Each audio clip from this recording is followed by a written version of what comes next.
500 साल तक यह डर रहना चाहिए कि अगर इस देश की सनातन संस्कृति के साथ जो भी कुछ तुमने किया है, इस देश के हजारों मंदिरों को तुमने तोड़ा है, तुम मंदिर तोड़ने वालों के साथ खड़े हो, भारत के साथ नहीं खड़े हो। तो तुम्हें अगर डर लगता है तो कई हजार साल तक लगना चाहिए, और जो डराने में सक्षम है उसे आप गद्दी पे बिठाते रहिए।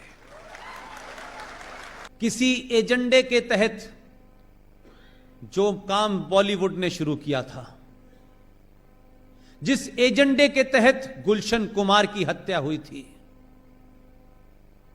जिस एजेंडे के तहत हिंदुस्तान की फिल्मों से मंदिर भजन गायब हुए और मौला रे मौला शुरू हो गया, जिस एजेंडे के तहत हर कैरेक्टर में लड़की हिंदू है और लड़का मुसलमान है, हर एजेंडे के तहत इस्लाम को ग्लोरीफाई करने की कोशिश की जा रही है और हिंदुओं को कास्ट और गंदी गंदे तमाम जो चीजें, जो पाखंड है, उसको ऐसे दर्शाया जा रहा है कि देखो हिंदू धर्म में कितनी खराबियां हैं। उसी एजेंडे के तहत देश जागृत हुआ है और लोगों ने कंप्लेन करना शुरू कर दी है। एक घटिया सा 2 कौड़ी का प्रोग्राम आता है, बिग बॉस। उस प्रोग्राम के अंदर किसी एजेंडे के तहत ब्राह्मण लड़कियों को दिखाया गया है और कश्मीर के मुसलमान लड़कों को एक ऐसी अवस्था में दिखाया गया है जो सार्वजनिक तौर पे आप उस प्रोग्राम में देख सकते हैं, लेकिन मैं नहीं कह सकता। एक एजेंडे के तहत यह किया जा रहा है ताकि इस देश के सनातन संस्कृति की भोली भाली लड़कियों को पहले बॉलीवुड के नाम पर खेल किया गया और अब ये बिग बॉस नाम के टाइप के प्रोग्राम जो चलते हैं बाजारू, उसके तहत किया जा रहा है। मैं ये नहीं कहता कि कोई प्रोग्राम आपकी संस्कृति को कमजोर कर देगा, लेकिन इस पे आपका रिएक्शन आना चाहिए, क्योंकि कुछ लोगों ने यह मान लिया है कि धीरे धीरे धीरे धीरे वो सब करो जिससे कुछ चीजें ग्लोरीफाइड लगें और उनको चलते रहना चाहिए। फिल्मों का एजेंडा मैंने खूब देखा है। एक साहब अथीस्ट हैं, कहते हैं मैं धर्म को नहीं मानता, लेकिन उन्होंने जितनी कहानियां लिखी हैं उस कहानियों का सबसे बड़ा कैरेक्टर है अमिताभ बच्चन। वो खुद अथीस्ट हैं, लेकिन उनकी कहानी में अमिताभ बच्चन मंदिर में जाके कहता है कि तुम खुश तो बहुत हुए होगे, आज तुम्हारी मैं देहरी पे माथा टेकने आया हूं। लेकिन वही अमिताभ बच्चन की हर स्टोरी में या तो वो 786 का बिल्ला होता है जिसे गोली लग के निकल जाती है।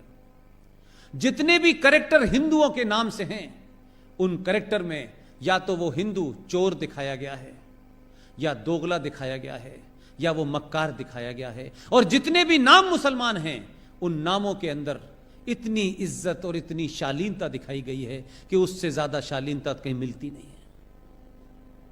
हर कैरेक्टर के अंदर उसको एक ईमानदार मुसलमान दिखाया गया है, हर कैरेक्टर के अंदर एक खास सोच को बड़ा किया गया है। और मैं नहीं कह रहा, आप सब लोगों ने अमिताभ बच्चन की फिल्में देखी हैं। इस एजेंडे के तहत छोटी सी घटना है, संजय दत्त ने बायोपिक बनाई थी, आप सब ने देखी होगी। उसी बायोपिक के अंदर एक जुमला है जिसने सब कुछ ब्लैक एंड व्हाइट कर दिया,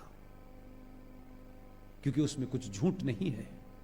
संजय दत्त के पिताजी सुनील दत्त ने जब नरगिस से शादी करने का प्रपोजल रखा, आप जानते हैं उस वक्त के मुंबई का माफिया डॉन हाजी मस्तान ने फोन किया सुनील दत्त को और कहा कि तुम्हें किसने कहा है कि नरगिस से शादी करो, और उसको अपने उस अड्डे पे बुलाया। ये सच्ची घटना है। और उसने कहा कि मैं नरगिस को खुश रखूंगा, आप यकीन मानिए। इस देश में स्थिति आपकी ये थी कि आप किससे शादी करें, उसके लिए उस मुसलमान अगर माफिया डॉन है तो उसकी भी इजाजत लेनी पड़ेगी, और ली। पूरी जिंदगी उसने ईमानदारी से निभाया, लेकिन उसके लिए एक माफिया डॉन की परमिशन जरूरी थी।